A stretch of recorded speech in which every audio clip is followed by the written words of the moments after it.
Assalamualaikum warahmatullahi wabarakatuh. Halo anak-anak, bagaimana kabarnya? Semoga selalu dalam keadaan sehat walafiat. Kali ini kita akan belajar mata pelajaran fikih bab 2, yaitu membahas tentang infak. Pada pertemuan kali ini kita akan membahas tentang ketentuan infak. Pada kali ini kita akan belajar hukum infak. Apa saja hukum infak? Ternyata hukum infak itu dibagi menjadi beberapa macam, yaitu yang pertama infak wajib. Infak wajib berarti hukumnya wajib untuk mengeluarkannya, seperti membayar zakat, membayar mahar pengantin, dan lain sebagainya. Yang kedua infak yang hukumnya sunnah, yaitu infak untuk mengeluarkan yang hukumnya sunnah untuk mengeluarkannya. Contoh, infak untuk perjuangan di jalan Allah. Kemudian contohnya lagi infak untuk kepentingan umum, kemudian untuk menolong musibah dan lain sebagainya.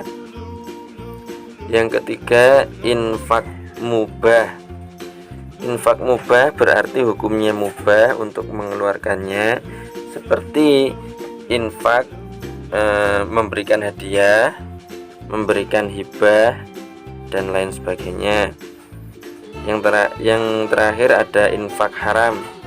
Infak haram berarti hukumnya haram untuk mengeluarkannya. Contohnya yaitu infaknya orang non-muslim untuk menghalangi syiar Islam. Contohnya, jika ada orang non-muslim memberikan kita infak dengan syarat agar kita tidak mengerjakan amalan-amalan Islam, seperti itu. Contohnya, kalau ada orang non-muslim memberikan kita infak, memberikan kita hadiah dengan syarat kita tidak boleh mengerjakan sholat, contohnya seperti itu. Kemudian yang kedua, infak haram, infak bukan karena Allah, jadi niatnya agar dipuji, contohnya seperti itu, maka itu namanya infak haram. Selanjutnya ada rukun infak. Rukun itu apa sih? Rukun itu hal yang dikerjakan, urutan hal-hal yang dikerjakan. Nah, infak harus memenuhi rukun-rukun tertentu, yaitu sebagai berikut. Yang pertama ada pemberi infak atau biasa disebut munfik.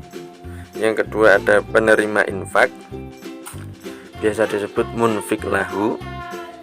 Selanjutnya ada barang yang diinfakkan. Yang terakhir ada penyerahan atau ijab qabul. Penyerahan ini maksudnya ada kata-kata penyerahan, saya infakkan barang ini kepada Anda, itu namanya ijab qabul. Jadi kalau cuma dikasihkan aja itu belum masuk rukun infak. Jadi harus ada kata-kata, ini adalah infak dari saya, seperti itu namanya ijab qabul. Kemudian selanjutnya kita akan membahas syarat-syarat infak. Nah, syarat-syarat infak ini kan karena ada melibatkan beberapa pihak, maka setiap pihaknya itu ada syaratnya sendiri-sendiri. Nah, yang pertama ini syarat infak untuk munfik, yaitu orang yang berinfak. Syarat untuk munfik yang pertama yaitu orang yang memiliki harta berlebih. Nek hartane pas-pasan, ora infak, ora popo. Kemudian yang kedua ikhlas karena Allah. Jadi harus ikhlas, tidak boleh ada embel-embel pengen dipuji, pengen dikembalikan lagi, seperti itu. Yang ketiga tidak menyebut-nyebut infak yang telah diberikan. Contohnya setelah infak dia pamer, wah saya sudah habis infak kepada anak ini, kepada teman saya. Nah, itu enggak boleh. Yang keempat tidak menyakiti orang yang menerimanya.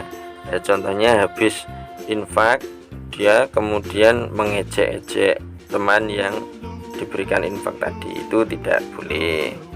itu adalah syarat infak bagi munfik atau orang yang berinfak. Yang kedua, syarat barang yang diinfakkan. Barang yang diinfakkan itu harta yang boleh ditasarufkan atau dibelanjakan. Yang kedua, terpilih.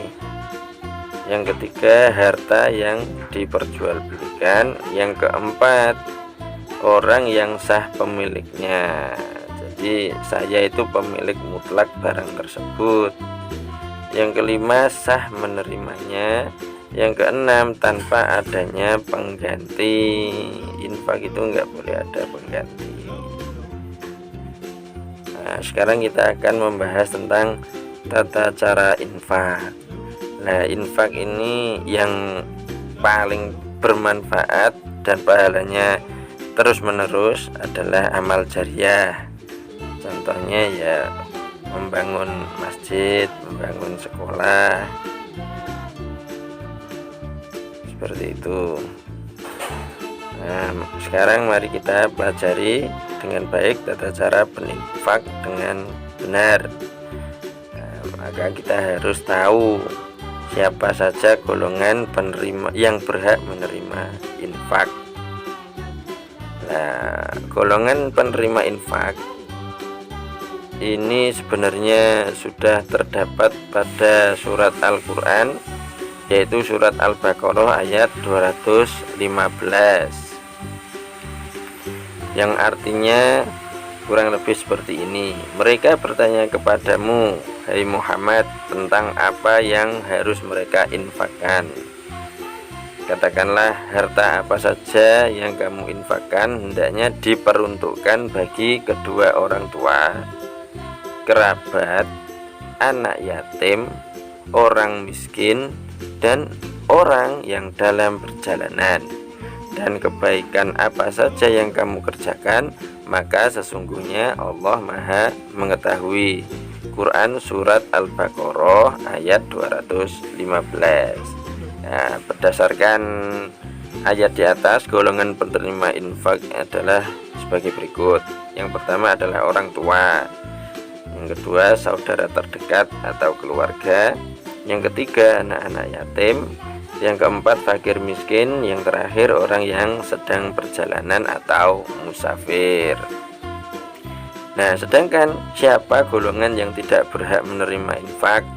Golongan yang tidak berhak menerima infak yaitu orang kaya, orang yang masih mampu bekerja, non-muslim yang memusuhi Islam. Ya Nek, kalau non muslim tapi tidak memusuhi Islam bagaimana? Ya boleh diinfakkan, boleh diberi infak, cuma ya diprioritaskan bagi orang-orang yang Islam. Kemudian siapa lagi orang yang tidak berhak menerima infak, yaitu orang murtad. Dan lagi terakhir, untuk pembangunan tempat umum yang sudah bagus, sudah mewah, ini nggak perlu diberi infak lagi. Oke, demikian tadi pembelajaran kita tentang fikih bab 2, yaitu membahas tentang infak. Jika masih ada yang belum paham atau ada yang ingin ditanyakan, silahkan tulis pertanyaan pada kolom komentar.